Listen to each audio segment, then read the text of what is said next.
በስተመጨረሻም አብርሽ እንግዲህ ለሄርሜላ መርዶውን ነግሯታል። ከአንቺ ጋር መሆን አልፈልግም፣ ህይወትሽን ኑሪ፣ ህይወቴን መኖር እፈልጋለሁ፣ እኔም ኑሮዬን ህይወቴን ልኖርበት ብሎ ምላሽ ሰጧታል። እሷም እንግዲህ ለምን ያ ሁሉ ተስፋ እንዲኖረኝ አደረግ፣ እንደማትፈልገኝ ንገረኝ ስልህ እንደምትፈልገኝ አክት እያደረግ ብዙ ነገር ካልከኝ ተስፋ ካስያዝከኝ በኋላ እንዴት ትለኛለህ? እባክህ አብርሽ ተው እንዲህ አታደርግ ብላ ብትለምነውም ብታለቅስም ግን ደግሞ አብርሽ ከባድ አስገዳጅ ሁኔታ ውስጥ እንዳለና እንግዲህ መለያየታቸው መፍትሄ እንደሆነ ተናግሮ ሄርሜላ በሚያሳዝን ሁኔታ እያለቀሰች ወደ መጣችበት ተመልሳለች ማለት ነው። ሩታም እንግዲህ አብርሽን እንዴት ልበላችሁ እንደ ጋሪ በዚህ ሂድ በዛ ሂድ እያለች እንደፈለገች እያሽከረከረችው ትገኛለች። ይህም የሆነበት ምክንያት ይህም እንግዲህ ዝቅ ሊልላት የቻለበት ምክንያት ሊታዘዛት የቻለበት ምክንያት እሷ ብቻ የምትለው እንዲሰማ የሆነበት ምክንያት እንግዲህ የአብርሽን የራቁት ፎቶና ቪዲዮ በመያዟ ለሌላ ሰው ፖስት አደርጋለሁ ወይ ደግሞ ሚዲያ ላይ አወጣለሁ ስላለች ነው። ሩታ ባታወጣውም ኦልሬዲ ዳኒ እጅ ላይ ስለገባ ዳኒም ፖስት እንደሚያደርገው ተናግሯል። ስለዚህ ያ ነገር አስፈርቶት እንግዲህ ሩታ አድርግ ያለችውን ነገር እያደረገ ይገኛል ማለት ነው። አንዳንዶቹ ሩታ ጀግናንሽ እንኳን እንደዚህ ያደረግሽ፣ ሄርሜላ ድሮም በሰው ትዳር ውስጥ ነበር የገባችው። ስለዚህ አንቺ ትዳርሽን ያዳንሽው፣ ትዳርሽን ያተረፍሽው፣ ባልሽን ነው ወደ አንቺ የመለሽው እያሉ ጀግና እያሉ እያበረታቷት ይገኛሉ። በሌላ በኩል ደግሞ እመኑኝ አብርሽን ለመጉዳት አብርሽን ለመበቀል ሆን ብላ እያደረገችው እንደሆነ ለአብርሽ ምንም የሚጠቅም ነገር እንዳልሆነ እንደሌለው የሚጠቅም ነገር እንደሌለው እየተናገሩ ይገኛሉ። በሌላ በኩል ደግሞ ሄርሜላ አሳዝናቸው አብርሽ እንዴት በዚህ መልኩ እንዲህ አይነት ቃል ትናገራታለህ? ብዙ ነገር እኮ ብልሃት ነበር፣ ብዙ ተስፋ ሰጣት ነበር የሚል ሀሳብም እየተነሳ ይገኛል። እንዲሁም ደግሞ አብርሽና ሄርሜላ ሆን ብለው ተመካክረው ያደረጉት ነገር ነው። ከካሜራ ጀርባ እንግዲህ ሩታን መጨረሻዋን ለማየት ነው የሚሉም ሀሳቦች አሉ። እንግዲህ ዳኒስ እንደሚታወቀው ሩታን እንደሚፈልግ ሩታ እስከዚህ ጊዜ በመራቁ ከእሷ ጋር ጥሩ ጊዜ ባለማሳለፉ እንደደበረውና እንደዛ ማድረግ እንዳልነበረበት እየተጸጸተ ስላለፈው ነገር ከዚህ በኋላ ግን አብሯት መሆን አብሯት መቀጠል እንደሚፈልግ እየተናገረ ነበር። አብርሽ ራሱ ቤት ተገናኝተው ውጣልኝ ሲለው አያገባህም ከዚህ በኋላ ሚስትህ አይደለችም ብሎ ሲከራከር የነበረ ሰው በአንዴ ተቀይሮ እንግዲህ ከሩታ ጋር ተመሳጥረው ሄርሜላን ከአብርሽ የማራቅ ስራ ሰርተዋል።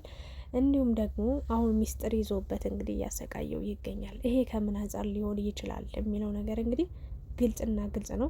አብርሽ ሩታና ዳኒ የእውነቴን ነው የምላችሁ ለአብርሽ ያዘጋጁለት ከባድ ወጥመድ ኑሮ እንጂ በምንም ተአምር ዳኒ ማለት ነው የእውነት አብርሽና ሩታ አንድ ላይ ሆኖ ተታርቀው በቃ እንዴት ልበላችሁ ጥሩ ትዳር እንዲኖሩ አይፈልግም። ባጭሩ የኔ ናት እያለ መድረቅ በዛም በዚህም እንደ እርጎ ዘንብ ጥልቅ ማለት እንጂ ምንም ጥሩና ትክክል የሆነ ምክር አይመክርም።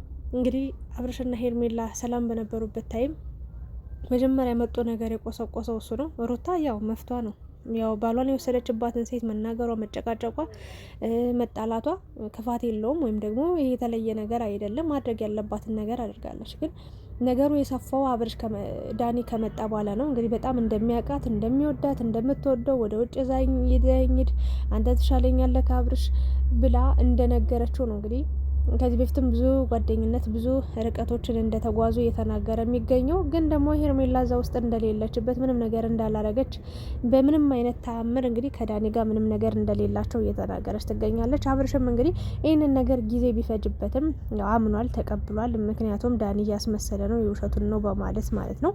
ብቻ የዳኒ ጉዳይ በዚሁ ይቋጫል ወይም ደግሞ በዚህ አልመቻች ሲል ወይም ደግሞ አብርሽ ከሄርሜላ ርቅ ሲል አፍቅሬያታለሁ፣ ወድጃታለሁ፣ ፍቅረኛ ነች ምንድነች ብሎ እንተዋወቃለን ምናምን ብሎ ባወራ ሩታ ነው የላከችው። በነገራችን ላይ ዳኒና ሩታ በምንም ሁኔታ እንዲህ ተስማምተው ተግባብተው አይመጡም። ለተንኮል ነው የተስማሙት፣ ለተንኮል ነው የተግባቡትና እኔ ሩታ የእውነት በቀለኛና የምር አስቀያሚ ነገር እያረገች እንዳለ ነው የምረዳው የምገምተው። የምሬ ነው። የፈለገ ሰው አንድ ሰው የፈለገ ነገር ሊያደርግ ይችላል። ግን እንደ ሩታ በዚህ ልክ የባሏን ነውር የባሏን ገመና አውጥታ ሚዲያ ላይ እንዲያረጋለሁ ብላ በዚህ መልኩ አብርሽን ልትስቡ አትችልም። ይበልጥ እንዲጠላት፣ ይበልጥ እንዲርቃት፣ ይበልጥ ከሷ በቃ የሷ ያለው አመለካከትና አስተሳሰብ በጣም የሚያስጠላ እንዲሆን ነው እያደረገች ያለችው፣ እንደኔ ማለት ነው። ለምን በዚህ ሁኔታ ሌላም ብልጠት ተጠቅማ ባሏን ለመመለስ ወደ ቤቷ ለማምጣት ብትሞክር እኔም እቀበላት ነበረ። ሁሉም ሰው አፕሪሼት ሲያደርጋት ይደግፋት ነበረ። ነገር ግን አሁን ምንድን ያደረገችው አብርሽን ሰው አልባ አድርጋ ሙሉ በሙሉ በቁጥጥሯ ስራ አውላ የሆነ እንደፈለገች ለማሽከርከር ነው እየሞከረች የምትገኘው። ቅድም ካስታወሳችሁ ቪዲዮ ተለቆ ነበረ። የአብርሽን ገመና ሚስጥር ይዘሽ በዚህ መንገድ እንትን ልትይው አትችይም እና አቁሚ፣ አልፈልግሽም ብሎ የራሱን ህይወት ጀምሯል። የራሱን መንገድ እየኖረ ነው። እንዴት እንዲታረጊያለሽ ብለው ሂደው ሲጠይቋት እነ ብሩክ ምን አገባችሁ እናንተ፣ የፈለኩትን ባደርግ ምን አገባችሁ፣ ባሌ ነው እያለች እንግዲህ በጣም የአሽሙር ቃል፣ የማሾፍ የማፌዝ ቃል እየተናገረች ነበረ። እስከ መቼ እንዲህ እንደምትሆን አላውቅም። የምሬን ነው ብላችሁ እስከ መቼ ሩታ በዚህ ልክ እንዲህ የሆነች ለሴት ለምን አትደግፊም፣ ለሴት ለምን አትቆሚም ምናምን ለምትሉ ሰዎች ማለት ነው እንዲህ የወረደ ነውር ስራ እያደረገች እንደው እንዴትስ ብዬ ነው እሷን ልደግፍም ላበረታታም አይዞሽ በርቺ ብዬ ሀሳብ አስተያየት ሊሰጥ የምችለው? ትንሽ እንደው አይደብራችሁም? እኔ እኮ ህሊና አለኝ፣ እግዚአብሔርን ነው ብላችሁ አንዳንዴ ያልሆነ ቪዲዮ ሰርቼ ከዛ በኋላ ድጋሚ ቪዲዮውን ሳይ ይጸጸታለሁ። ህሊናዬ እምቢኝ ይለኛል፣ በቃ እሺ አይለኝም። እና ያንን ነገር ማድረግ አልፈልግም። ህሊናዬ አድርጊ የሚለኝን ትክክለኛ ነገር ነው ማደርገው፣ ትክክለኛ ነገር እንጂ የምናገረው ባልሆነ በተሳሳተ መንገድ ሄጄ አንድን ሰው ወቅሼ አንድን ሰውን ከፍ ዝቅ ላደርግ አልችልም። ኖ ይሄ እኔ አቋም ነው። እና ለምን ሩታ እያረገች ያለችው ነገር ጥሩ ነው እንዴ? እያያችሁ አይደል እንዴ ምን አይነት ስራ እየሰራች እንደሆነ? ወንድ ልጅ ባሏን ማክበር ተውት። እሷ የፈለገችው ታርገው፣ ታንጠልጥለውም ትስቀለውም ኢትሶኬ ኖርማል ነው። ምክንያቱም ሚስቱ ናት። የፈለገ ነገር ቢጣሉ ቢጨቃጨቁም በቃ በቤታቸው ውስጥ ነው። ግን ሶስተኛ አራተኛ ወገን እያስገባች በዚህ ልክ ማሾፍ፣ በዚህ ልክ መቀለድ፣ በዚህ ልክ መሳቅ እንዴ የልጅ እናት እኮ ሆናለች። ለምን አትረጋጋም? ምን ነው አበደች? ሲጀመር ከወለደች በኋላ ትክክል አይደለችም። የምር እንትን የሆነ ውበቷም ጨመረ፣ ጅልነቷም ጨመረ። የምሬን ነው ምላችሁ። እና እንደዚህ በዚህ ያህል ደረጃ መጃጃልም አይጠበቅባችሁም። ሄርሜላ አሳዝናኛለች። በእርግጥ እኔ ድሮም ተናግሬ ያለው የሰው ትዳር ውስጥ ነው የገባሽው፣ ተይ አንድ ቀን አብርሽ ጣል አድርጎሽ እንደሚሄድ እወቂ ብያት ነበረ። ግን እሷ ሄዳበት ነበረ።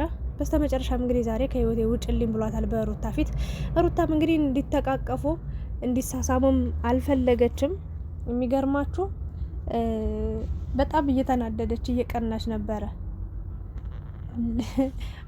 እንትና አብርሽና ሄርሜላ ሲሳሳሙ ሲተቃቀፉ በጣም እየቀናች ነበር። የመጨረሻ ጊዜያችሁ ስለሆነ በደንብ ተሳሳሙ ያለችው ላይ እየቀናች ነበርና ብቻ ሁለቱን የማራራቅ ስራ ነው እየሰራች ያለችው። አመጣጣ ደስ ባይልም ግን ማለት ያስጠላል። ብቻ የያዘችው ቪዲዮ የያዘችው ፋይል አብርሽ ምናልባት አውቆ ዝም ካላለ የአብርሽ ዝምታ ግን ያስፈርቶኛል።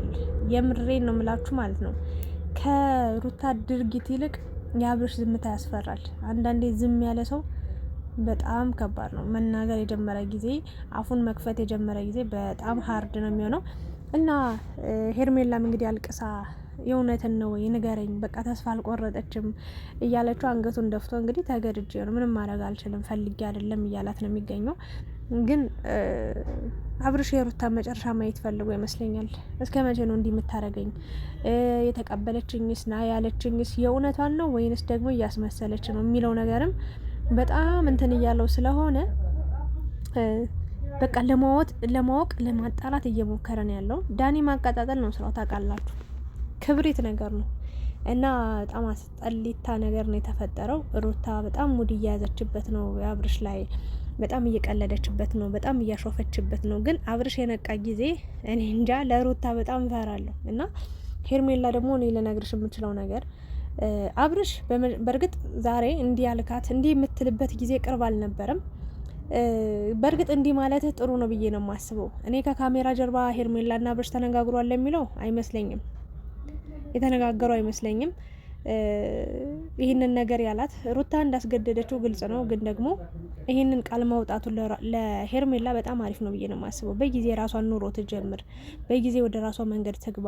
የሰው መንገድ ውስጥ ነው ያለችው። ለምንስ የባለትዳር ወንድ አፍቅራ አግብታ መከሯን ለምን ስትሰቃይ ትኖራለች? ጠዋትም ማታም። ለዛውም ደግሞ እንደማያገባት በይፋ በሚዲያ እየተናገረ ዝም ብሎ ጓደኝነት ብቻ አብሮ ዝም ብሎ የጊዜ ማሳለፊያ ብቻ እንደሆነ እየተናገረ ከሱ ሰው ጋር አብረሽ የምትቀጥ የምትሆኝ ከሆነ የምትጎዱ መጨረሻሽ የማያምረው አንቺ ነሽ። እና ሩታ በዚህም ማለ በዛም ባሏ ነው።